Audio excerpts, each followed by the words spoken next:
I remember in 2017 was our first year that we turned it over into something that I go, okay, there might actually be a potential to make some actual profit someday.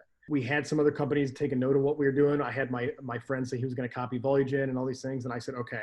And I literally put another $3 to $5 or $6 into every single SKU that we made. And then they go, bro, what the fuck are you doing? You're already on the way up. Why are you should be scaling down on your cost to make a higher margin now that everybody's buying it. I said, yeah, I can make another $1 a unit or $2 a unit, right? And sell 1,000 SKUs, of this, whatever. And, that's an extra $2,000. I said, or I can put $2 more into it and sell 3,000 units next year.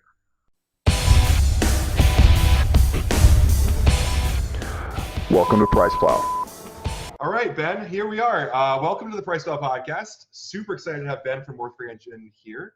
We have Heather alongside, our digital content manager, and of course, I'm Ben from PricePlow. So thanks so much for joining us, Ben. Thanks for having me. Yeah. So I talk about you a little bit on Instagram and stuff. We do interact some, and I've highlighted the stuff that you've done, but I don't know how many of our subscribers are going to know you intimately. So I figured the way we could start off is talk a little bit about your background. Yeah. How you got into all of this. See, where the hell do I begin?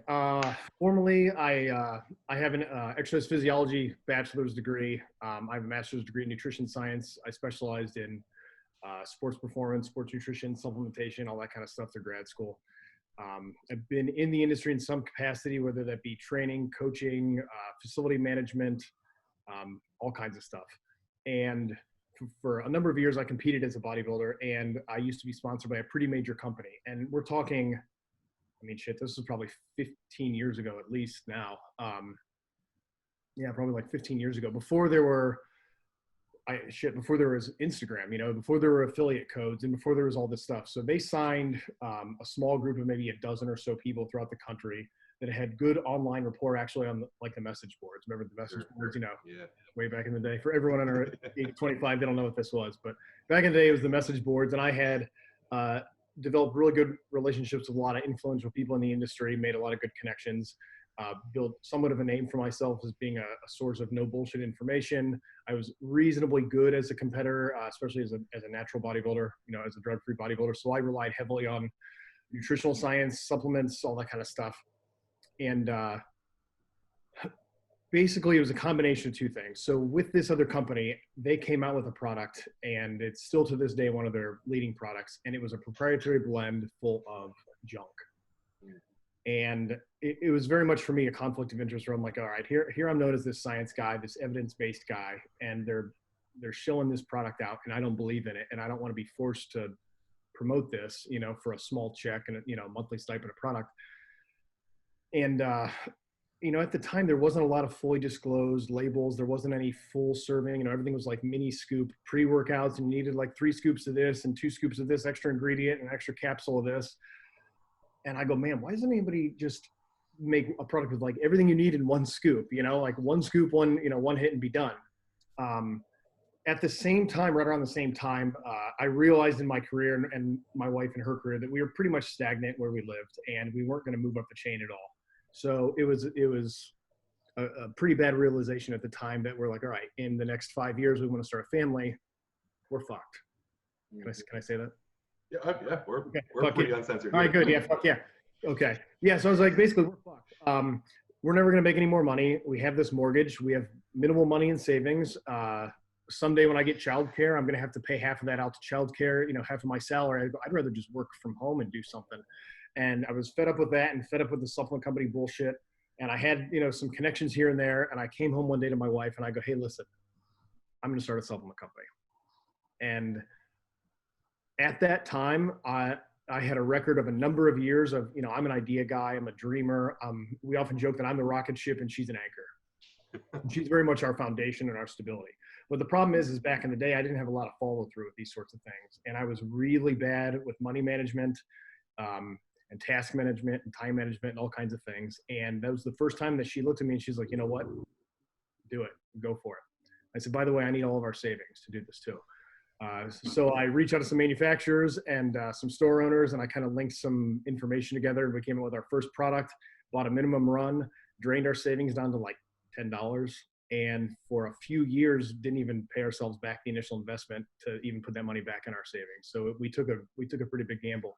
And the goal originally was to do two things. It was to make product that I could fully believe in, that was something a little bit different than what was out there, that would fulfill these needs that I felt were important as a competitor and as a science-minded person. But it was also a means for me to potentially someday contribute financially to where my wife had always made more money. She's always been very successful in her career. And, I was like, if I can work from home and provide childcare and we're not paying for that, and then give you a little bit of cash, to pay some of the bills, we'll be good to go. I'm not a marketing guy. I'm not a business guy. I don't care about any of that shit. And I always believe from day one that if you make something truly great, like truly on paper great, effectiveness great, that if I tell 100 people, one of them is going to value it no matter how big our name is. They're going to value it for what it is, for what it stands for, because of the evidence laid before them, because they're logical thinkers and they're not swayed by emotionally driven decision making, which is very common, within the marketing world. And I'm not saying anything against that. That's just not how I personally react to things. So I go, okay, if 1% of these people can think the way that I think, uniquely about this, they're going to do it. And then they're going to rave about it to 100 people. And then one of those people will do it. And it's just going to start carrying on from there. And it's been almost exactly 9 years since we officially formed the company. It's been, we'll say, about 8.5 years since we actually had product in hand to provide to people. And man, it's been a hell of a fucking ride this whole time. We've grown exponentially every single year over the previous year, consistently for the entire 8.5 years we've had product. We just made our brand specific Instagram page a few months ago, and we're barely using it. I've never looked at any targeted analytic data. I've never done SEO. I've never done Google Analytics. I've never looked at any of that stuff. And it's not to say that we won't do it or shouldn't do it eventually, but because things were scaling so fast from day one, because of what the products were and because of, kind of what we stood for as a brand, things just took off from there. And so in the last year, especially with social media becoming an even bigger thing and everybody having bigger platforms and networking, combined with a much more informed consumer becoming more of a commonplace in the industry, whereas, the whole facet of the industry, that's these young, uneducated kids who are easily swayed by somebody at a vitamin shop or a GNC to buy a mid-range dollar type of product. Totally cool. That's not my thing. But the thing that I'm in has been growing. And because we've been doing it for so long, we have all of a sudden, it's like, where did this company come from? They've been doing this shit for years. They have this name and this reputation for this, but nobody knows who they are. Well, that's because we don't market this, because we pushed as much as we could, given the amount of growth that we've had. So. Yeah, it's incredible. I think that it's funny. You have a very professional, like forwarding facing message, but as a person too, you're also you have this don't give a fuck type attitude. Like overall, it's just you put out the greatest product. Man, and it speaks a lot. So it's funny you say that. So I'm very well known, not just in this industry, but in a number of circles, as I always joke that I'm an asshole, not a dickhead. Okay. So assholes are a little bit funny. They always tell you kind of what you need to hear or what the truth is that people don't want to, relate to. Dickheads are malicious and they say things that are hurtful to try to tear you down. So I'm not a dickhead. I'm an asshole. But my whole life, even before this industry, I've always lived by this philosophy of truth. And I mean that in the sense of not just being truthful with other people, but looking internally and being truthful with yourself to live on a truthful path. So, I always, from a very young age, I remember thinking, I don't want to go along with this social norm or follow this template of how life should be and hide that information from myself and hide that truth from myself, and then end up somewhere many years later and be like, how the fuck did I end up in this job? How the fuck did I end up in this relationship? How the fuck am I doing any of this? And I recognize it from a very young age, and I've always kind of lived by that, and it's carried over into the brand. Yeah, it's very evident. I love the way that you guys you just drop products, and like you're saying, you don't do a lot of marketing. There's no hype train. There's not really a lot going on. It's it's available. The newest pump product that you're talking about. I think the biggest marketing you have going for you is probably Justin from Supplements, because the Instagram, the fact that Instagram has stories and can retag and swipe up features has been huge for us. Yeah. I still don't know exactly what percentage of that affects our actual sales. I've never looked. I assume it's high, 80% maybe come from from Instagram traffic. I should probably know that eventually, but I'm absolutely well aware that that's a huge proponent of that. People like Justin, other people that have spoken, I don't even want to say positively about us. It's just spoken about the way that we do things and the way that I think about these things. Some people are going to align with that and some are not. And the people that aren't saying that they're doing something wrong and I'm doing something good and right. I don't think it's a right and wrong or a good and bad situation. It's just, there's a small little sliver of the pie that I fit in, and I'm well aware of this sliver, and I'm not trying to get to the rest of the pie, and the pie is big enough for everybody. And I just stay in my lane. So I think one of the things I learn every year, it just becomes more and more evident, is that like as someone who provides education, even if it's you, if it's me, whoever it is in the industry that provides education, there can't be a positive or negative attached to it. It's just you present the information and people will digest it and decide what they're going to do with it. Because I can tell you all day that Morphogen is going to be the best thing you can take, but your mainstream consumer might not appreciate it, and they might do just as well taking something that might be in a little bit of a lower bracket. Yeah. I think Morphogen is absolutely made for the athlete that really needs the best.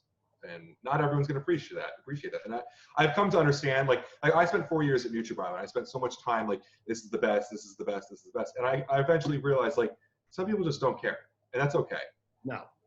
Some people need to be turned, even if the message that you're delivering has genuine intent and elements of factual information, there's always going to be people that just don't give a shit. And it doesn't align with the way that they think about things. And again, it's not to say good or bad about how people think about things or the choices that they've made, but I've been very upfront with people for a number of years, both, behind the scenes and publicly on social media, that our brand is definitely not for everybody.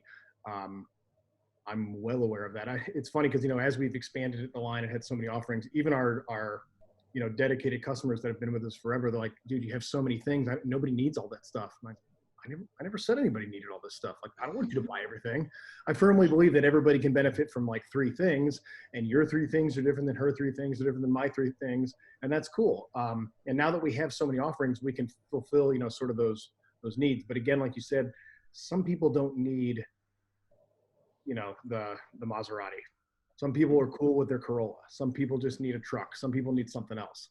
And I've kind of always looked at it like, if you want the highest performance thing, and if you have a couple extra bucks, why wouldn't you put slightly better tires on your car? Is it going to matter? Maybe, maybe. And if you're willing to do that, and if that's how you, align with your thought processes, then that's the path that you should go.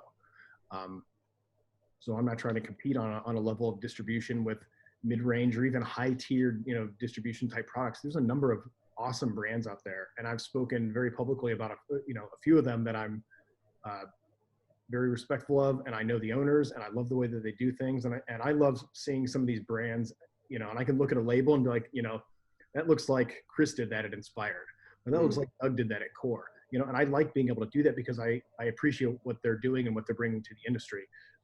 The way that I'm doing things, I think, represents kind of me as a person, and it fits into an even smaller sliver, like I said, in that pie than, some of these other companies do. So. Yeah, absolutely. I think we've also had like a resurgence. Like we had a growth over the last couple of years of fully dosed products where everything's at the full clinical dosage. And now there's this other side of the spectrum coming in with equally educated people saying that it doesn't have to be the clinical dosaging, because sometimes there's not, like, for instance, a study came out last year showing that 8 grams of citrulline malate and 1.5 grams of nitrogen are equal, but they didn't bother to study what happens if you take them together. Yeah. And sometimes, I guess maybe the only criticism that you could ever give Morphogen is that, like, some of these formulas are so stacked. We really don't know the science of what happens when you put most of this stuff Correct. together. And I'm well aware of that. There's no research there's a little bit of research on, caffeine and theanine, or caffeine, theanine, and tyrosine. Cool. Super cool. You put a product with 10 to 20 ingredients in it, you'll never, ever, ever have any data or literature on that ever. It's never going to happen. And so what you can best do is kind of hedge your bet towards the dosing, what the research says, and then trial and error of putting it together and seeing what fits in. And I can appreciate companies that do that and come to the conclusion that maybe those dosages don't make sense, and they can toggle back a little bit. Yeah. The problem is, though, is that you see too many people that fall back on that and they go, well, there's a synergy involved, so you don't need the high dosages of all these ingredients. I'm like, of every single ingredient? Yeah. That's some goddamn magical, synergy right there. Wow, 20 ingredients magically all work together at the exact same time that they all can be half dosed and double the price. That's amazing. That's not how it works. So yeah, I'm cool with, a little bit of variance here, but there's got to be some sort of guideline as to why the dosages are picked. One thing that drives me nuts is, let's say you have an ingredient that is clinically dosed at 1 to 2 grams, okay? And you'll have a company that puts 678 milligrams. Where the fuck did they get that number from?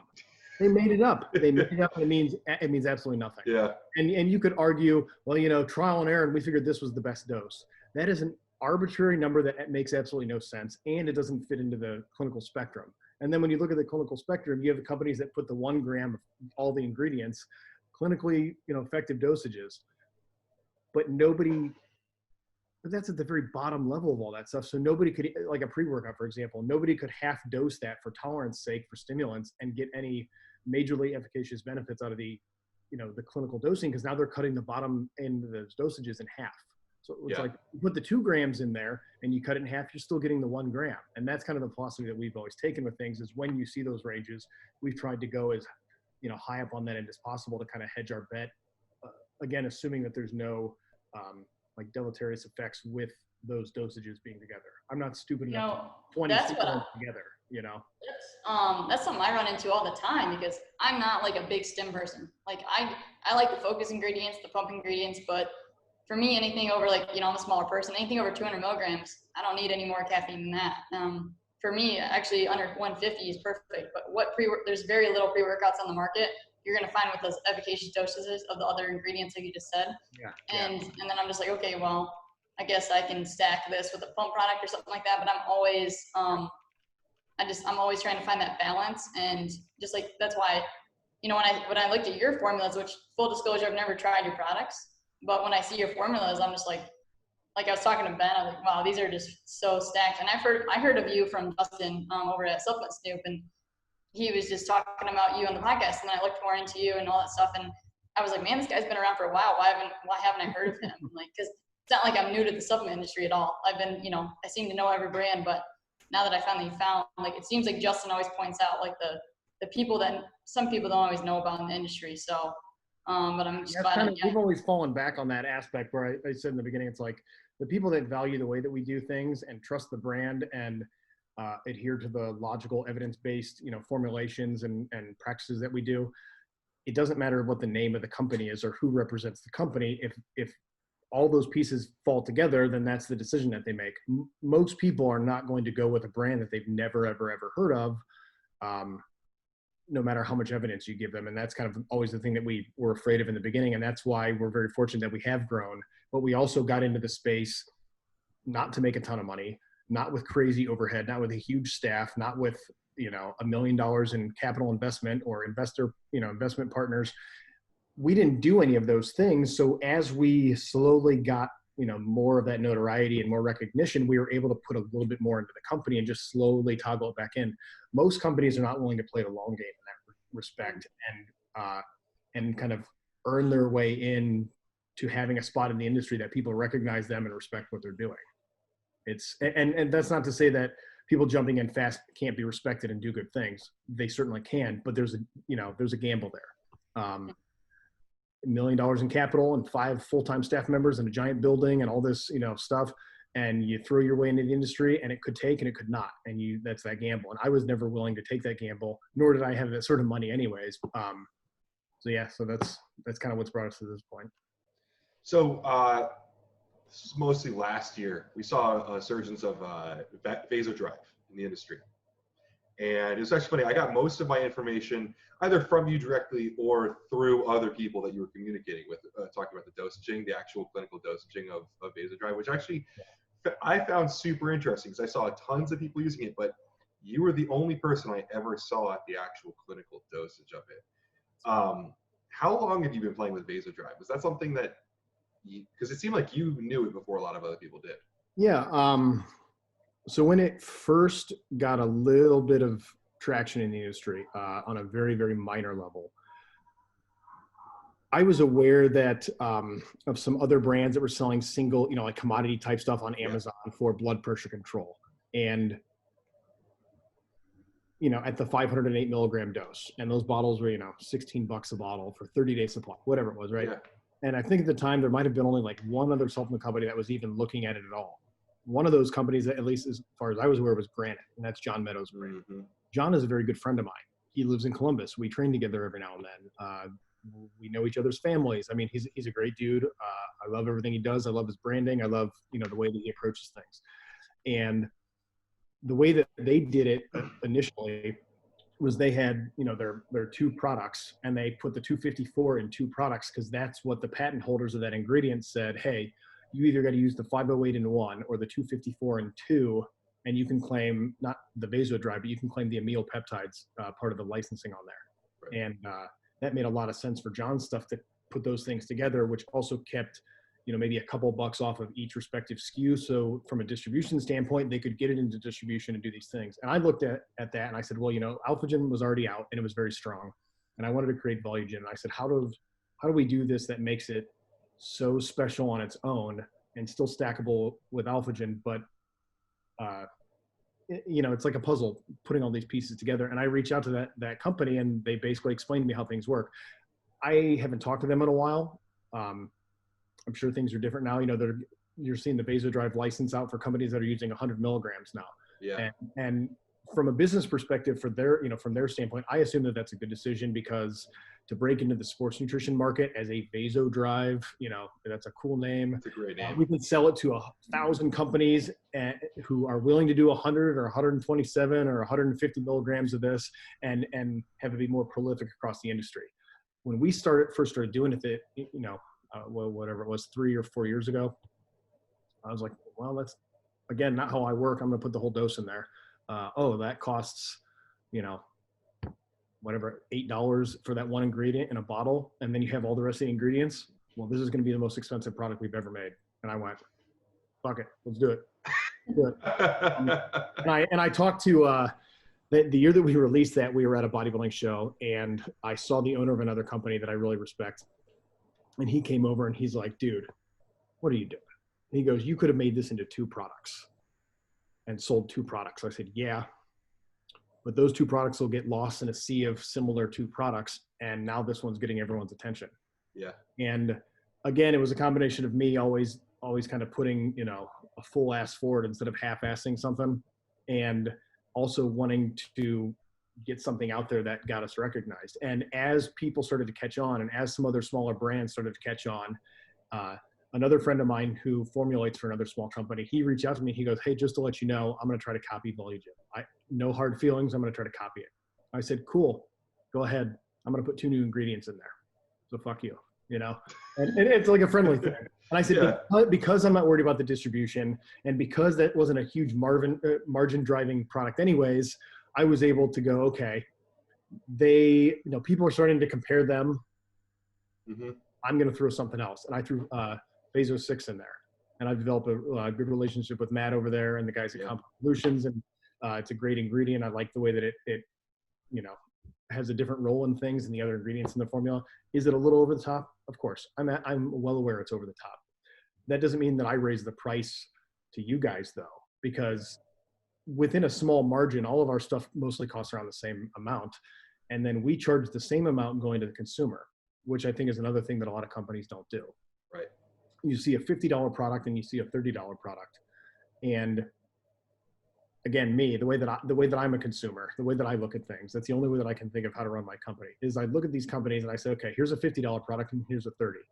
Either that 51 is overpriced or the $30 one isn't good enough to match the $50 one. Again, that's how my perception is. And I go, I don't want any one product to misrepresent the brand as a whole because it's the cheap one and then this is the good one. I go, so what can I do to these other ones to make them so much better that they cost close to the same and then sell everything for the same price? And that way, every single product represents the brand individually by itself and isn't like the dud of the line. Like I didn't want to have 5 great products and 2 mediocre products just to fucking do them. That's not how I roll.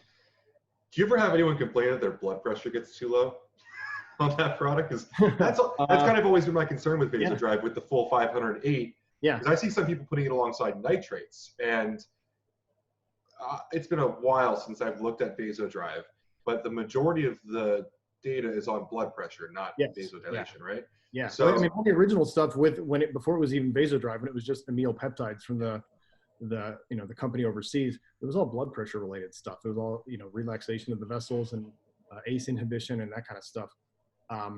If you stack it with a bunch of other stuff, could that happen? Yes. I'm not telling anybody to do that. Even when so like if you stack it with Alphagen also has a strong dose of citrulline in there, but it's not a pump loaded pre-workout. And there's no nitrates in it, and there's no competing stuff. So we did just come out with Morphopump, which is a totally different type of pump-based product, not specifically designed for pre-workout. And on that label, it says, do not take a full dose of this with another pump-based type of product, specifically something like Morphogen, because somebody might pass out. I mean, they might, and I don't want that to happen. Makes sense. I like it. I think that's always been my kind of question on Vasodrive, which is why I wanted to ask you about it, because when I saw that so much of the data was around blood pressure, it kind of asked the question like for instance, like I take blood pressure meds. It runs my family. So, but when I take lisinopril, it doesn't give me a pump. It relaxes my ACE, my blood vessels. So it just lowers blood pressure. Doesn't mean that I'm going to get a pump from it. So I was always kind of interested in, does Vasodrive really actually cause a pump? Do anything? I think it acts more along the lines of a permissive effect, and less of a direct adding blood flow, increasing that, vasodilation. It's not to do with that. But I'm looking at this from a spectrum of what can this product do, right? Right. And if I see a function that needs to be filled or could be filled within a specific product category, I feel like it's my responsibility to fill that function.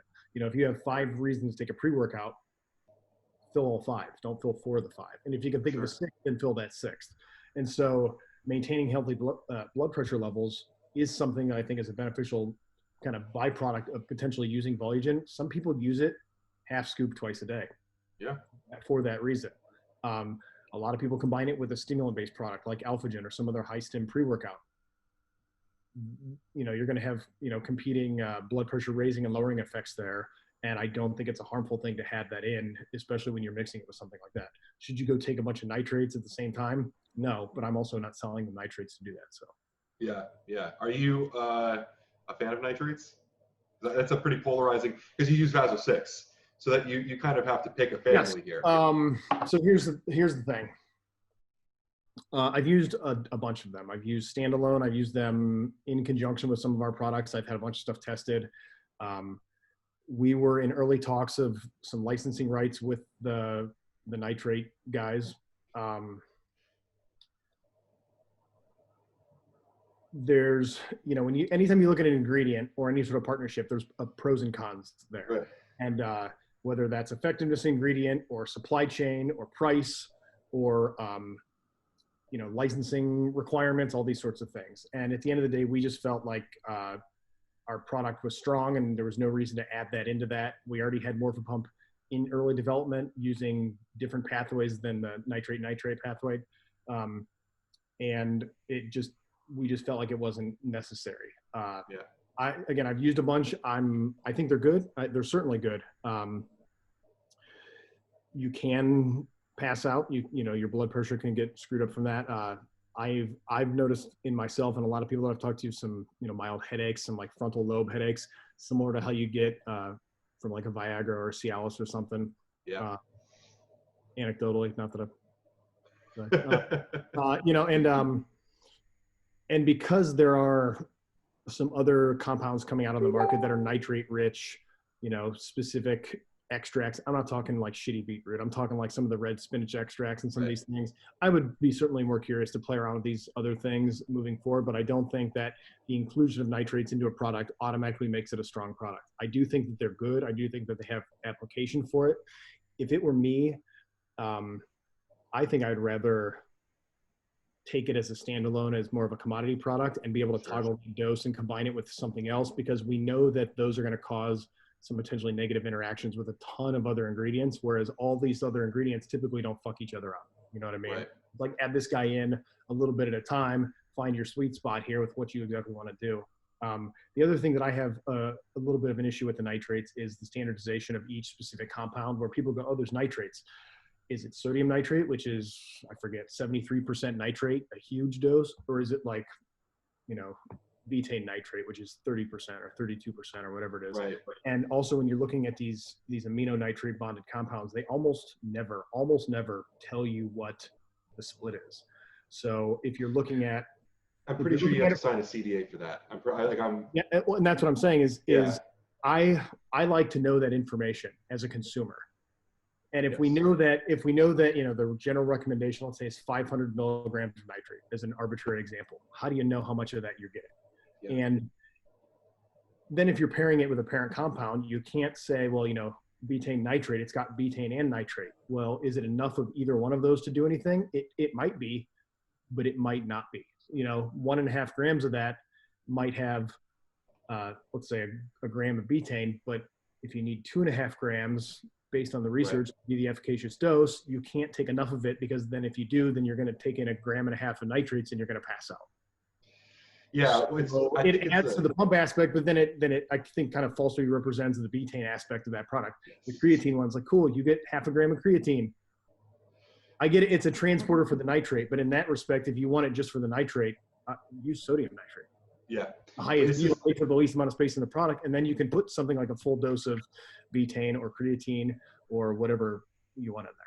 That's just kind of how I think about things. It's a huge highlight of where we need more education. At least we covered the release of citrulline nitrate last summer, and we had a ton of people being like, "It's 1 gram of citrulline. That's way underdosed." And it's like, you don't really understand. This is kind of the transporter of it. You can't just take straight nitrate. Yeah. So I think that it's a little bit misunderstood. But I mean, you can't downplay the effectiveness of it. But someone like yourself, who will have 10 to 20 ingredients in a product, like if you license the nitrate, you might lose a couple of those other licenses. I might lose 5 of them. Yeah. Yeah. That was something, honestly, that we faced in those decision-making, in that decision-making process. And when you look at the totality of a product and look at the 5 goals or the 6 goals of each respective product, are you robbing Peter to pay Paul, but are you robbing like Peter and John and Will and these guys to pay John? Like, that doesn't make sense to me. Yeah, people ask me like, is nitrosamine or nitrate stronger? If it's 1-to-1, I usually can give a pretry educated answer. But when you're talking about like changing an entire formula, it really could mess up a lot. And here's the thing: if you're looking at just nitric oxide synthesis for the purposes of vasodilation at a small dose of a raw material, any of the amino nitrate or sodium nitrate bonded type compounds are probably going to be best in a head-to-head 1 gram versus 1 gram decision. Yeah. But that's not how formulas are made. I don't think that's how they should be made, anyways. That's not how they certainly are made that way. But that's not how I like to make things. And again, when you're looking at it from a provision of nitrate, what else is it bonded to? And then can that be adequately dosed? You know, you'll see companies that put 3 different kinds of nitrates in one product. And it's like, cool, so you have 200 milligrams of nitrate from 3 ingredients. That's good. But now you have 0.5 gram of betaine, 0.5 gram of arginine, and 0.5 gram of creatine. Why the fuck did they use 3 different versions of nitrate? Because it's cool on a label, because it's 3 ingredients instead of 1. That's why. Right. It's literally the reason. So we've talked a lot about pump, and I think your pump products are probably one of your more popular ones you have, but there's some other stuff in there that's a little bit, until recently, I think has been a little bit niche. Your Nutrigen, I believe your greens product, I think is really, you've had that out for some time now, correct? Yep. I think it's been in 2 years, probably almost exactly 2 years. And I would say in the last 6 months, greens have really blown up. Like, I think it was blowing up. I have to give Chris Waldrum some credit here. Inspired's greens, I think, really inspired a lot of people. They're dope.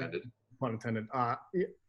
I actually have a bottle of his greens upstairs. I think it's a dope product. And when you look at the functionality of it and the purpose of it and the type of people that fulfills a need to, it's a perfect type of product. You know, I talked earlier about Doug, you know, and Core. Yep. Core Greens is a bomb-looking label.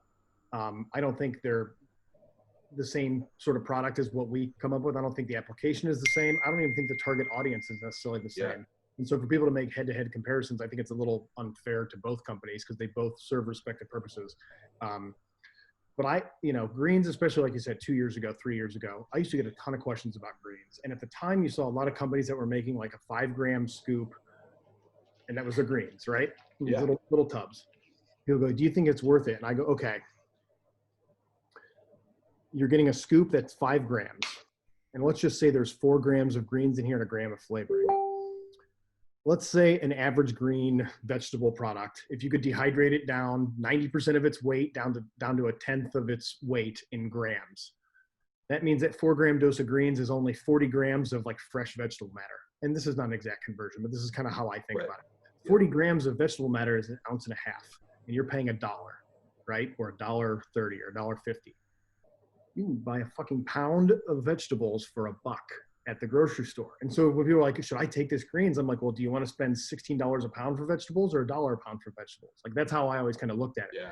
And then you're looking at the microdosing of each respective one, the respective micronutrient composition of each one, where greens do provide micronutrition, but at what level, at what standardization, at tiny, tiny little dosages, and 100 different fruits and vegetables and all these, novel fruits and vegetables from the rainforest and shit. It looks cool on labels, but I'm going, okay, from a practical application, what could that potentially mean? And so the way that we put it together, I said, okay, if I'm ever going to do a greens, it's not going to be a greens because I don't believe in just greens by themselves. So I looked at it as, well, what are people doing in the morning with their greens? Okay.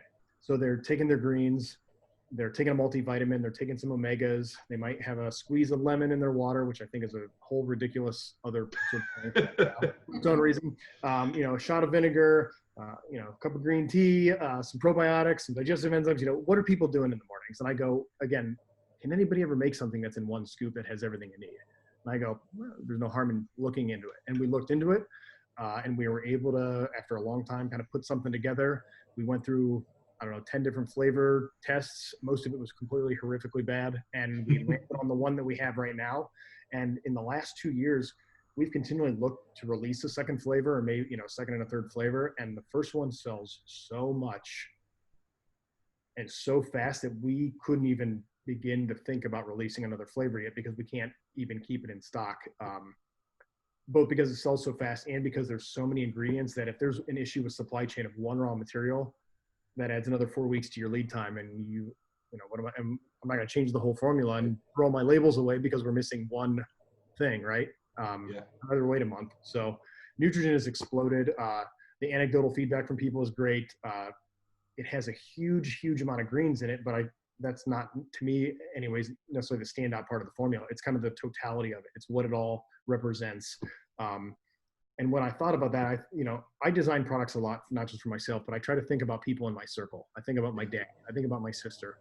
And what could they be doing to maximize things? But they're not going to go buy 5 products and mix and match 100 pills. They're not going to do it, right? Mm-hmm. So if I go, I have a vegan sister, how can I get her to make sure that she's covering her bases on all this extra stuff and maximize her health and provide some vegan DHA and do all these sorts of things? Well, let's do it in one thing. When we made Morphoprime, there's a ton of companies now doing these really comprehensive organ health products, and they're all, for the most part, really good. When we did Prime 3 or 4 years ago, there wasn't almost anything like that. There was a few companies doing like the small powdered, the micro dose of the, like the 5-gram scoop and that sort of thing.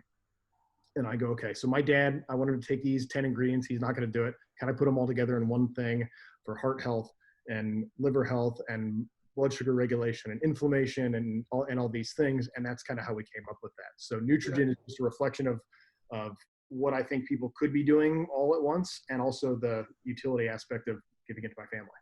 Yeah, I love that thought process. When I review stuff, I think of my parents most often. Like pre-workouts, I have to consider like the normal person out there. I've taken 1.5 grams of caffeine, testing that kind of stuff out for myself. Like I've done it. I wouldn't recommend it, but I have to think of like, my dad is an avid gym goer. Like with this, would I be happy if he walked in and accidentally bought this product off the shelf? Because it can happen. So on the topic of greens, Heather has done actually quite a few blog posts recently on greens, and it's kind of fun because my take on it is that there's now different types of greens. Like each person has their own version. Inspired's is much different than yours. Even Ghost has a pretty respectable formula. It's actually very respectable. And Glaxon has one with like mushrooms, and every person's kind of going for their own category. So it's nice to see differentiation. Yeah, and again, I've never said that it's something that every single person should take. If somebody has the purpose of taking this product for the ingredients that are in it, then that's what they should do. That's one thing Justin always talks about. People go, what do you think about Nutrigen versus this? And he's like, well, what do you need? Like, Yeah. what ingredients do you need for what purpose? Do you need a multivitamin? Do you need digestive enzymes? Do you need mushrooms? Do you need something? Like, what do you need? And then you can start to answer these questions. Right. I'm just very thankful and, that people have found a need within that product that has suited them. But that's not to take away from some of these other, really bomb products that are out there. I just don't think it's an equal or a fair comparison. I know, like, a ton of people ask us all the time, like, what's the best? Like, or compare, like, Ghost Greens versus Glaxon's Greens or something like that. And the same thing you just said, like, you need to look at the formulas, maybe read some information, find out what best suits your purpose. Like, we're not going to just recommend a greens to everybody under the sun because you may not need it, and it's just a waste of money then. And it's just like you were saying, like, people just need to, same with Justin says this all the time, just like educate yourself, find out like what fits your needs best. And it may be something completely different than what your friend's taking or something like that. And it's just, that's what kind of bugs me is everyone always asks us what's the best. And it's like, you got to find that out for yourself, number one. And it may change based on your goals and where you're at in life and all that stuff. Like, I don't know, that's my biggest pet peeve when people it's like, we'll give you the information, we'll point you to the right resources, but you got to kind of figure it out for yourself sometimes. And you mentioned I've made jokes about the whole best thing with people before where it's like, oh, mine's the best. Mine's the best for the people that I serve within that specific needs category, and if people don't find that that's the best for them, then they're not my target customer for that specific product. Cool. I've always kind of joked that like there is no competition if you think about it that. So people go, who are your biggest competitors? It's nobody, because the way that I'm doing things serves a specific person with each respective product, with the way that the brand as a whole carries itself, and it's not necessarily the same customer as the other person. If you have to fight for a customer, I think everybody kind of loses in that regard, because the customer is going to jump back and forth from 100 companies and not be loyal and not figure out, like you said, like what their specific need of something is. And you're pandering to this person that's not going to ultimately serve your brand as a whole, and nor you can help them properly if they're jumping around, where you should be allocating your energy and those resources into the people that align with the way that you're doing things. And if you do that, and as long as you're not copying another brand and trying to serve the exact same type of person, then I think there's enough people out there, you just got to find them. Yeah. So we're rounding out on 45 minutes. We talked a lot about kind of like the past and the stuff that you've had going on. Like maybe I don't want to go too much over an hour here. Over the next 15 minutes, can we talk a little bit about like where you're at right now, what's coming out, like what are you working on? Oh God, what the hell am I working on? So I have absolutely no ability to do anything in my life with moderation. It's 100 or nothing, it's full ass or no ass. There's no half ass of anything. And a big part of that for me is kind of an internal challenge of what can I do? I have a very intense science background, but I was also, involved in management and teaching. I used to teach at a university in their exercise physiology department. I was involved in a lot of research in sports nutrition and supplementation, and the educational component of things. And I've always kind of, and I've had an artistic background my whole life growing up. And so this is very much an outlet for me to express myself and to create, this mixture of science and art and application, because having the information is worthless if it doesn't manifest itself as something that can be applied to somebody. So do I think that I will ever slow down? No. So in that regard, what do we have going? We have a bunch of flavors of stuff where we have, we're working on, if you're looking at Alphagen, Volugen, Synthogen, Protogen, Vegagen, Macrogen, between those in the next 6 months, we're going to probably release 25 flavors, maybe even more than that. There's a number of new products. So we've released a bunch of new stuff already this year. We had Thermogen drop right at the beginning of the year. We've had Adaptogen drop. We've had Nephrogen drop. We've had Morphopump drop. We released our creatine and beta-alanine as the first offerings in our commodity line. We're working on a collagen blend as part of that commodity line. We released our Tudka product, which we consider as part of that commodity line. I have a few other things. So, I'm always looking at, again, you look at kind of like what could be filled, what are your goals? And it's not just within each product, it's over the course of a day, it's on your own journey. And so I look at, there's a lot of feedback involved with our products and customers. And they say, hey, have you ever thought about doing this? Or, hey, what if I combine these two products? Or, hey, I love these, but I can't do it with this ingredient, or I can't do it with these. And so I've started, now that we have the capabilities, investing more into other things and both research and development, as well as production and distribution. It's become cool for me to kind of look at potentially new or slightly different takes on already existing product categories. So like Morphogen just dropped, and that's a pump product, but everybody keeps saying, is that better than Volugen? I go, they're not the same product. Yeah. Well, they're both pump products.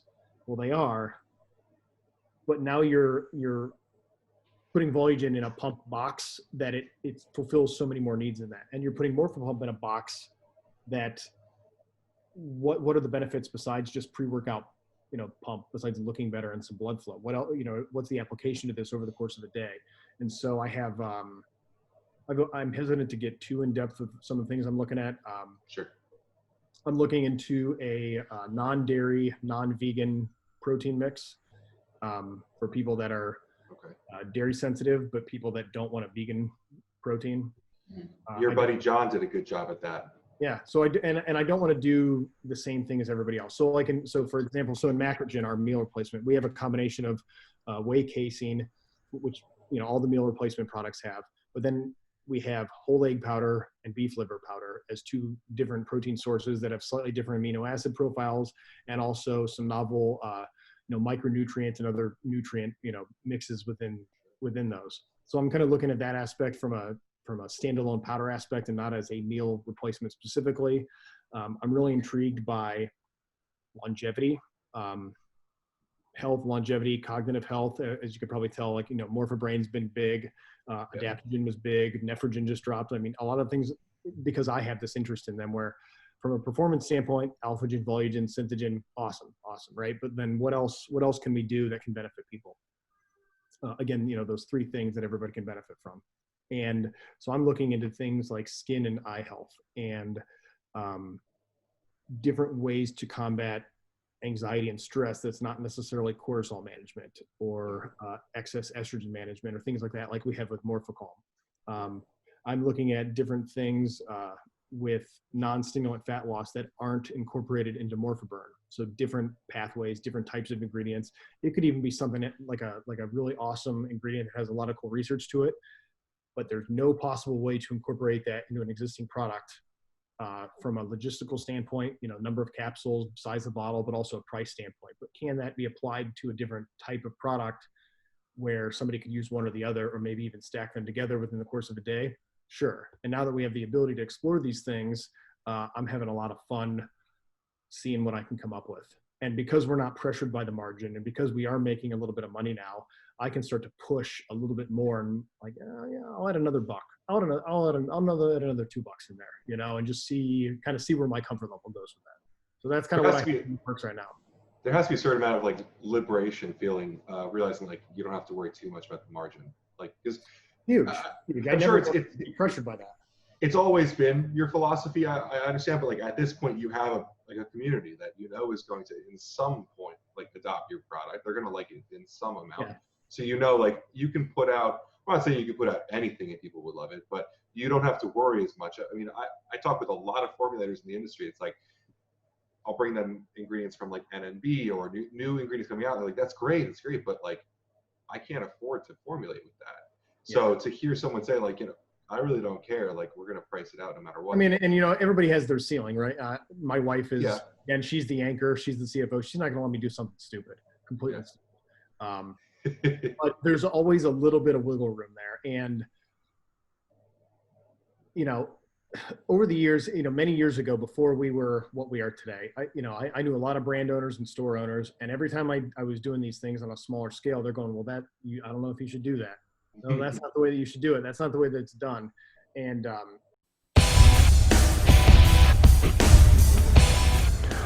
welcome to PricePlow. Bye.